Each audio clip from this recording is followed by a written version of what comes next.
Guys, നെറൂട്ടോ സീരീസിൽ പലരും Eno ഒരു യൂസ്ലെസ് ക്യാരക്ടർ ആണെന്ന് പറയാറുണ്ട്. കൂടാതെ പല വെബ്സൈറ്റ് നോക്കിയാലും അതിൽ യൂസ്ലെസ് ആൻഡ് വേസ്റ്റ് ക്യാരക്ടർ ലിസ്റ്റിൽ നമ്മുടെ ഈനോയെ കാണാനും സാധിക്കും. എന്നാൽ ഈനോ ശരിക്കും ഒരു വേസ്റ്റ് ക്യാരക്ടർ ആണോ? നമുക്ക് ഡീറ്റെയിൽ ആയിട്ട് നോക്കാം. അപ്പോൾ എപ്പോഴും പറയുന്നത് പോലെ വീഡിയോ ഹൈപ്പും ലൈക്കും ചെയ്ത് ചാനലൊന്ന് സബ്സ്ക്രൈബ് ചെയ്തേക്ക്. അപ്പോൾ ഒട്ടും സമയം കളയുന്നില്ല, ഡയറക്റ്റ് വീഡിയോയിലോട്ട് പോകാം.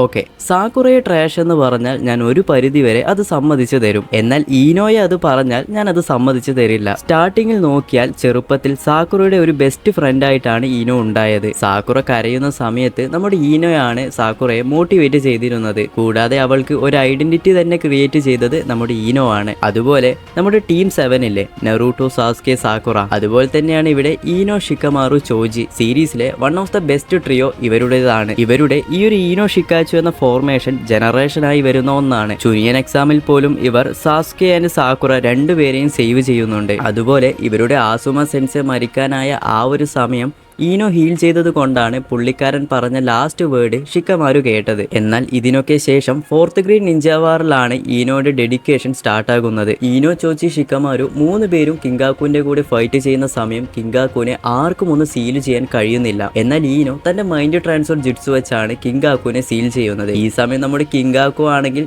910 ക്ലോക്ക് മോഡിലാണ് ഉള്ളത്. ഇനി അതുപോലെ തന്നെ ഇഡോ ടെൻസെ വെച്ച് വന്ന ആസുമയായി 3 പേരും ഫൈറ്റ് ചെയ്യുമ്പോൾ ചോച്ചിക്ക് നേരെ നമ്മുടെ ആസുമ അറ്റാക്ക് ചെയ്യാൻ വേണ്ടി വരുന്നു. ഈ സമയം നമ്മുടെ ചോച്ചിയെ രക്ഷിക്കുന്നത് ഈനോ ആണ്. കൂടാതെ ചോജിക്ക് ഒരുപാട് മോട്ടിവേഷനും കൊടുക്കുന്നുണ്ട്. അതായത് നമ്മുടെ ഈനോ തന്റെ ടീംമേറ്റ്സിന് വേണ്ടി എന്ത് വേണമെങ്കിലും ചെയ്യും. ഇനി അതുപോലെ തന്നെ ഷിക്കമാരു വേണ്ടി ചോച്ചി രണ്ടുപേരും ടയേർഡായ സമയത്ത് കറക്റ്റ് നമ്മുടെ ഈനോ വരികയും അവർക്ക് ചാക്ര ട്രാൻസ്ഫർ ചെയ്യുകയും ചെയ്യുന്നുണ്ട്. കൂടാതെ മറ്റു ഷിനോബീസിനൊക്കെ ആവശ്യമായ സമയത്ത് മെഡിക്കൽ ജുട്സു വെച്ച് രക്ഷിക്കുന്നുമുണ്ട്. ഇനി നമുക്ക് മെയിൻ സംഭവങ്ങളിലേക്ക് വരാം. ബാറിൽ 10 ടൈൽ ബീസ്റ്റ് അറ്റാക്ക് ചെയ്യുന്ന ആ ഒരു സമയത്ത് ഈനോ, ഷിക്കമാരു, ചോജി 3 പേരും ചേർന്ന് ഒബീറ്റോയെ ഇമോബിലൈസ് ചെയ്യുന്നുണ്ട്. അതുപോലെ തന്നെ നമ്മുടെ 10 ടൈലിനെ കുറച്ച് സമയത്തേക്ക് കൺട്രോൾ ചെയ്യുകയും ചെയ്യുന്നുണ്ട്. ഇത് 2 തവണയാണ് നമ്മുടെ ഈനോ ചെയ്തത്. അത് കഴിഞ്ഞ് നമ്മുടെ ഈനോ ആൻഡ് ഷിക്കമാരു രണ്ടുപേരുടെയും ഫാദേഴ്സ് ആണെങ്കിൽ ആ ഒരു 10 ടൈലിന്റെ അറ്റാക്കിൽ മരിച്ചു പോകുന്നുണ്ട്. ഇതറിഞ്ഞ ഈനോ കുറച്ച് സമയം കരഞ്ഞാലും തന്റെ ഫാദർ ഇല്ലാത്തത് കൊണ്ട് വാറിലിരിക്കുന്ന എല്ലാവരുമായിട്ട് നമ്മുടെ ഈനോ കോണ്ടാക്ട് ചെയ്യുന്നുണ്ട്. അതുപോലെ തന്നെ ഈനോയിച്ചി എന്ന ഫോർമേഷനിൽ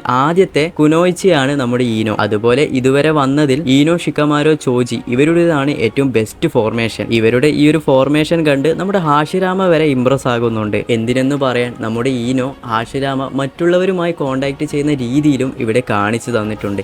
ഇനി എന്ത് വേണം? ഓക്കെ, ഇനി നറൂട്ടോ കഴിഞ്ഞ് ബൊറൂട്ടോ സീരീസിൽ നോക്കിയാലോ. ഈനോ ഒരു മദറായും മെഡിക്കൽ നിഞ്ചയായും ഒരു ഫ്ലവേഴ്സ് ഷോപ്പ് മെയിൻറ്റെയിൻ ചെയ്തുമാണ് പുള്ളിക്കാരി പോകുന്നത്. അതുപോലെ തന്നെ പല മിഷൻസിലും ഈനോ ഹെൽപ്പ് ചെയ്യാറുമുണ്ട്. ഇനി മറ്റൊരു കാര്യം പറയാം, സാക്കുറയേക്കാൾ ഒരു ഹാപ്പി ആയിട്ടുള്ള ലൈഫാണ് ഇപ്പോൾ ഈനോക്കുള്ളത്. ഇനി സാക്കുറയുമായി ഈനോയെ നോക്കിയാലോ, പവേഴ്സും മറ്റു കാര്യങ്ങളൊക്കെ കൂടുതലായിട്ടുള്ളത് നമ്മുടെ സാക്കുറയ്ക്കാണ്. എന്നാൽ നമ്മുടെ ഈനോ ആണെങ്കിൽ തനിക്ക് കഴിയാവുന്നതിന്റെ ഏറ്റവും ബെസ്റ്റ് ആയിട്ടാണ്, അതായത് സാക്കുറയേക്കാൾ നല്ല രീതിയിലാണ് ഈനോ പല കാര്യങ്ങളും ഇവിടെ ചെയ്തിട്ടുള്ളത്. അപ്പോൾ ഈനോയെ പറ്റി നിങ്ങളുടെ അഭിപ്രായം എന്താണ്? മറക്കാതെ കമന്റ് ചെയ്യൂ. ഇതുപോലുള്ള അടുത്തൊരു വീഡിയോയുമായി പിന്നെ വരാം.